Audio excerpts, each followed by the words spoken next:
The real power of hope. Hi, I'm Anne-Margaret with this week's Sacred Sunday message to raise the vibration of your body, mind, and spirit.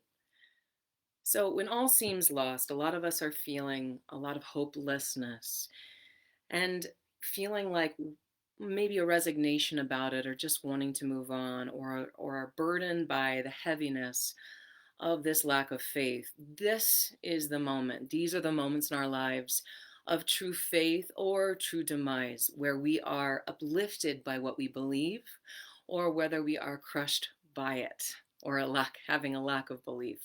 So, what is your go to?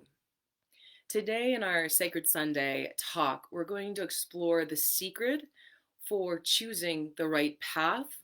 We're going to examine the power and the demise of belief and how it's created, and really the formula that we use to create that dogma of destruction when things are not working in our lives.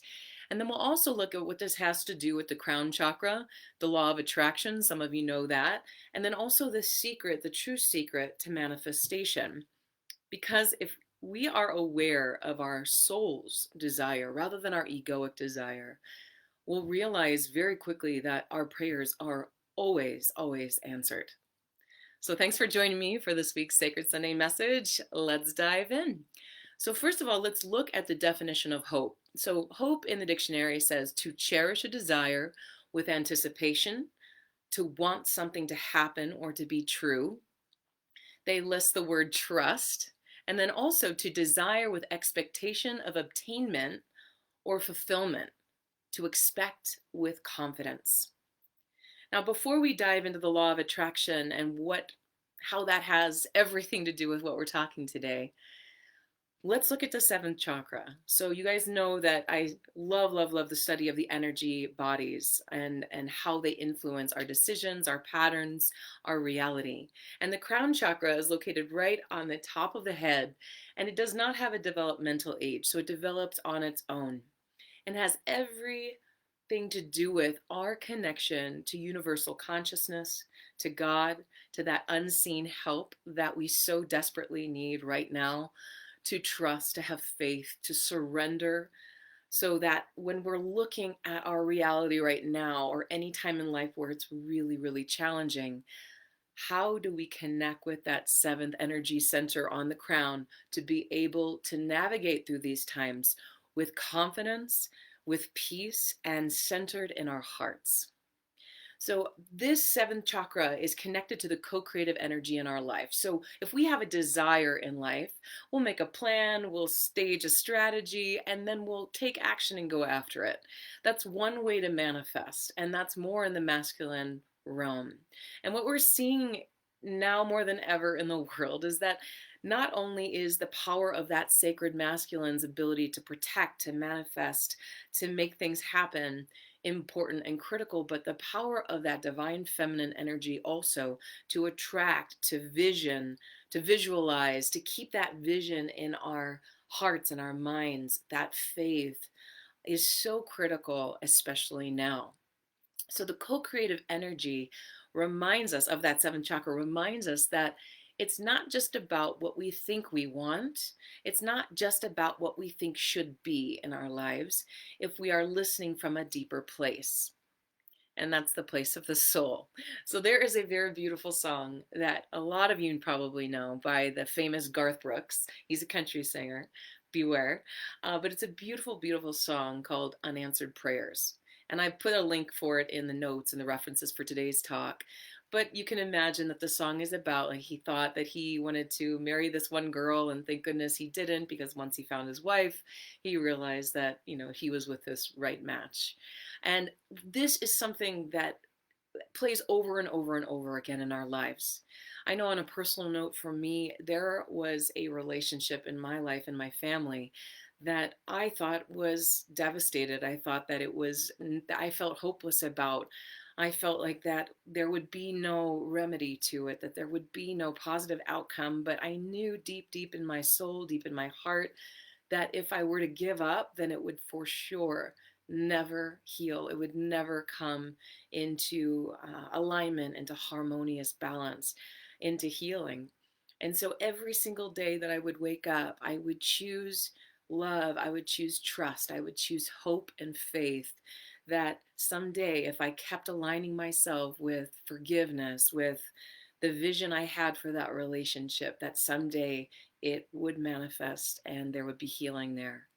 And we have those kind of relationships in our lives where we feel like, whether it be the relationship to the world right now or our country, or to your kids or your family or your parents or your siblings or your friends, and you have this devastating reality in front of you of circumstance, and then fearing that things will never be how you desire to see them or how you hope for them to eventually manifest. But if we do surrender to that hopelessness, then we are guaranteed in our immediate reality of that resignation, of that hopelessness, and very unlikely to see anything change. But what's the difference between keeping hope alive in a very blind, in a foolish way, and keeping hope alive in a very empowering, uh, a power, a feminine attraction way? So let's look at that. So, what is the real desire? That's where we have to look. So, look at a relationship in your life, something in relationship to something that really matters to you, something that's been very draining for you. I know a lot of people have been very drained by the conversation in the media today around politics, but maybe this has something more to do with a personal relationship in your life, something that's been draining. And you might have a certain superficial desire about this to remedy in a certain way. What is that desire that's immediately there? Like, I just want them to, or I just want it to look this way. I just want this person to win the election. I just want, and look at that initial desire. And then see if you can look underneath that superficial desire of the way that you want things to be. And that stems from the ego. That stems from you desiring things to be a certain way. And let go of that just for a moment and go a little deeper into the soul. Go a little deeper into your intuition, going into that what if all was unfolding beautifully. What's the real desire here? Maybe the desire is peace. Maybe the desire is the best outcome. Maybe the desire is intimacy or shared love with that relationship. If you can keep connected to that desire in your heart, that desire of the soul, and let go of your addiction or your attachment to the circumstances and how it looks, this will be the very thing to allow you to let go, to truly surrender and step into the power of connecting with that crown chakra, stepping into the power of true surrender and trust of those unseen forces, of that universal consciousness of God, that godlike energy, and trusting that all is unfolding beautifully. But this is a choice, right? This is a choice. So let's go look a little bit further. We have to surrender our attachment to circumstance, to the other person being a certain way, to the outcome of an election. We have to surrender what that will look like when it happens, because it almost always doesn't happen the way that we exactly want it to happen, right? Because we are not fully in control. We can only do what we can do. We can forgive. We can remedy our wrongdoings. We can vote. We can be aware of how we are approaching a topic with someone. But what we cannot control is the co-creation that is happening right now. But in order to surf that unknown, sometimes very overwhelming world or ocean of unknown, is acceptance, is peace, and is also recognizing that the only thing that we can control is our state, is our choice, is our faith. All right. So let's look at the law of attraction, because this is a fascinating topic. I put in the references links to Esther Hicks, who is an incredible channel, and she channels what's called Abraham, and she refers to Abraham as sort of like this infinite intelligence that she is tapping into. And this infinite intelligence she's tapping into reminds us of this unconditional love that is around us at all times. And our soul's prayers are always answered. But here's where it gets sticky. Our soul's prayers don't always ask for things to be easy. They don't always ask for things to be perfectly harmonious and growing in this gradual ascension to perfection and happiness and peace and all of this. What our soul sometimes longs for is the discordance to understand how we can face the challenges that our soul is here to face, and how to pull out from underneath that depth of ego, how to pull up uh, our real ability to stick to our path, to shed the layers of inauthenticity, to stand for something that we didn't even know was possible before today. And we didn't know that we could hold in our consciousness or in our hearts two very opposite forces in this very polarizing world of our human experience. So in this idea of the law of attraction, sometimes we get confused and think it's just about feeling good and wanting what we want and then having it turn up. But we have to recognize that we're not just dealing with our egoic desire, but truly that soul's desire for experiencing this world. It's deep. It's really deep. It's very vast.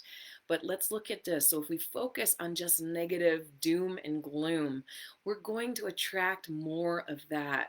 If we're focusing on more positive thoughts, if we're focusing more on how do I find the highest frequency right here, rather than put somebody down, rather than stand on my pedestal of being right, or my egoic uh, trip of I have the answer, I have the truth, rather than look, I know what I've experienced, I know what my truth is, and I will stand by that, but also honor everyone else's truth. Also honor that what if each person also had that divine soul purpose behind them, and seek to unveil that. That is that power of hope, that power of faith, that power of seeing from that soul's perspective rather than that egoic perspective. Because we are creators. People are creators. We are creators of our own reality. We are creators of our own perspective of seeing the world in a certain way. And we are also quite capable of seeing people in a very unique way, so that we can change from seeing them as the enemy to our co-creators in this experience. So ask yourself on this Sunday morning, or whenever you're watching this video, what is my soul's desire? What does my soul long for? What is the true power of hope? What is that desire that my soul has, rather than my ego? Rather than my desire just to have things be the way I think they should be. What if I'm not seeing the full picture? Because I guarantee you guys, if you are in a human form, you're not seeing the whole picture. We don't see the whole picture. We only are able to co-create with each other, and we will be ineffective with that unless we listen to each other, unless we listen to what's unfolding and trust and have faith that it is divinely sculpted, that it is divinely unfolding. And that might be very, very challenging, because you might have a lot of arguments, and you might have a lot of evidence in our human-based egoic existence. No, this shouldn't be. No, that shouldn't be. No, this is the way it needs to happen. And if it doesn't, then all else is going to. That's the power that you're putting your hope, your faith, your belief into. And it's that will be the demise if you hold that as your hope, if you hold that as your faith, that if something doesn't happen the way that you think it should, it's going to be a very tough ride. So in life, in the next month, for this election, for seeing the world the way that you want to see it, this is across the board so, so critical. So practicing surrender, practicing faith, and then also looking for that soul's desire rather than just that egoic desire. All right, guys, thanks for joining me. Keep listening, keep honoring, keep raising the vibration, and feel free to share this with anyone who needs it today. All right, thanks so much for joining me. Take care and breathe, breathe. Okay, bye.